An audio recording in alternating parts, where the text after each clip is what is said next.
Okay, so it's Sunday, May 11th, and of course I have to make a short video to review my thoughts on this year's Eurovision Song Contest and just share my absolute joy at the results that we got. The show as a whole, both the semis and the big final, I thought were fantastic. I think that Danmark Radio did a fantastic job of the whole event. It was creative. It was funny, which I knew it would be because the Danish sense of humor. How could you miss, right? I really love the postcards. Everybody made their own flag out of something that was relevant. I loved all the interval entertainment. I loved the fact that it was sort of done on the cheap, in the sense that there was nothing that cost a shitload of money. This really cool thing with the various dancers, starting with the 8-year-old and going up to the 86-year-old. That kind of cost much more than just plane tickets and hotel rooms. And it was so cool. And I think that the whole production was like that. Reasonably priced solutions, but with creativity and a sense of fun. Made it so great to watch. And I just love seeing that it can be done without spending a gazillion crowns or rubles or euros or whatever. And it can just be done when your heart's in the right place. It doesn't have to take a lot of resources. If you have good ideas and you have enthusiastic people helping you. So kudos to Danmarks Radio. They gave us an amazing show. The one thing I didn't like was the dresses that the female host wore. They were, the first two for the semis, they were hideous. The second one was alright, except not for her, because she's way too skinny for that dress. We just sat there saying to each other, she should go eat something. She needs to go grab some healthy food and get some calories into her. That was painful to watch last night. The show as a whole, the lineup was not weak, in the sense that there were a lot of songs that I really liked this year, and quite a few really strong entries, I thought, but none that were sort of obvious sweep the floor with everyone else, kind of brilliant, like Fairy Tale or Euphoria, where you could just tell right away, this is the winner. There weren't any songs like that. My favorite this year, which you will know if you've checked my blog, for instance, was Austria. They had a song that first of all, I liked it instantly the first time I heard it. I didn't love it, but I liked it. But the more I heard it, it just grew on me more and more. I loved it. And especially after seeing their presentation in the semi, which I thought was absolutely brilliant, I was convinced that this was the only worthy winner. So yesterday, it was the best kind of voting, actually, where it's really even up until the very end, almost, with only 3 countries left to vote. It was decided, but it was really cool that the first 3, 4, or 5 places kept changing about for quite a long time. And no one really pulled ahead until after quite a few votes have been given. So it was really, really entertaining to watch. Of course, this is not something the host can control, but it's really great when it happens. And it's really great to see a winner who is so incredibly happy and grateful to win, who doesn't take it as a given, who, even though she's a favorite, is so humble about it. I thought that was really great to see, that she was so happy. She cried. Yeah, I love that. The show was really great. The winner was brilliant. I was really happy that the Netherlands came second, because they had the best song, so they deserved to do really well. But Austria had the best entry, because that entry just was Eurovision. The song, the performer, the dress, the presentation, the choreography, everything just... It was the most Eurovision-y Eurovision entry ever.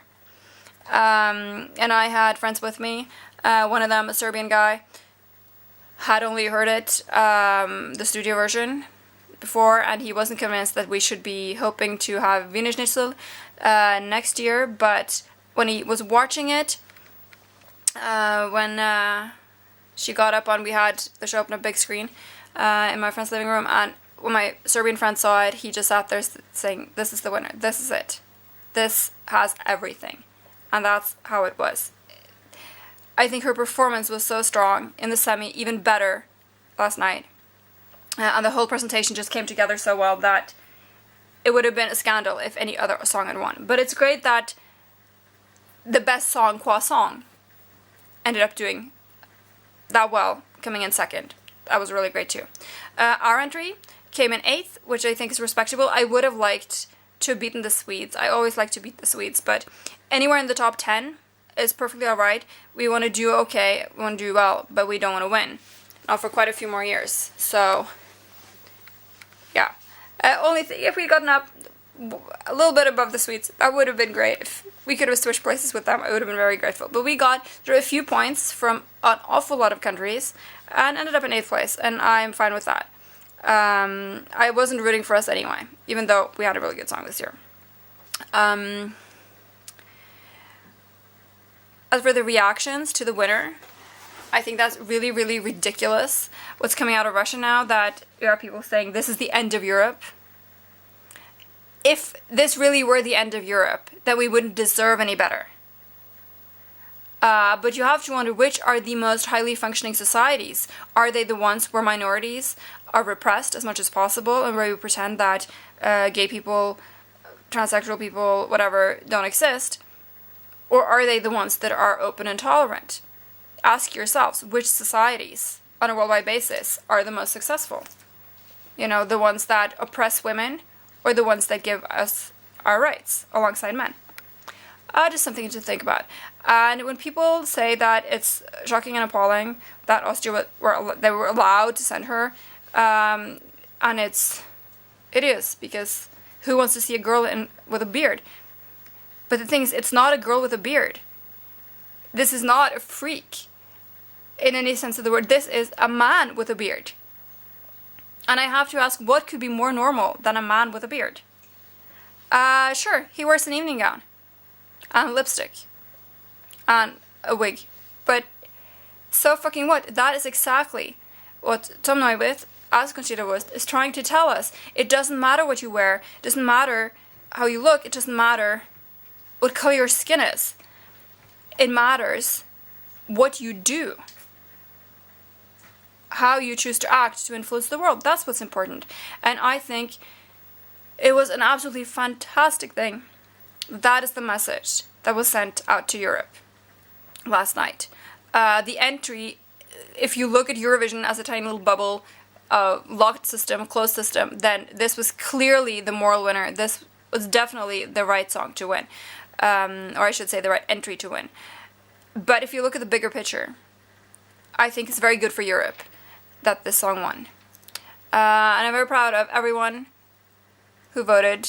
I myself sent all my 20 votes off to NRK to pass on to Austria. And I'm glad to say that Norway gave a very respectable score to Austria, fortunately. We gave them our 10. And, you know, we shouldn't think that there is no hope, because 50% of everybody's score came from the voters, the people. 50% came from the professional juries, and Russia did give Austria 5 points. Which is, you know, if you listen to the propaganda, you would think that they would have found some way to give them minus points. Certainly not anything that could help them towards victory, but they did. They did. So, I agree with Conchita that good always triumphs in the end. I hope she's right about that. And I certainly do believe that there's always hope. I was beyond thrilled to see Austria win last night. I was so happy. We were screaming and shouting, dancing. We were just ecstatic, and it was almost the best show ever. Certainly the best show for years. The best winner. An amazing show. I cannot wait to tune into Vienna next year and see the no doubt fantastic show that the Austrians are going to put on for us. 48 years after they did so the last time. So, congratulations to Austria, congratulations to Conchita and to her songwriters, her producer, and thank you to Danmarks Radio for an amazing, amazing show. I loved it. Every minute of it. It was fantastic. Best for years. So, I have nothing bad to say. It was wonderful, and I wish it wasn't already over.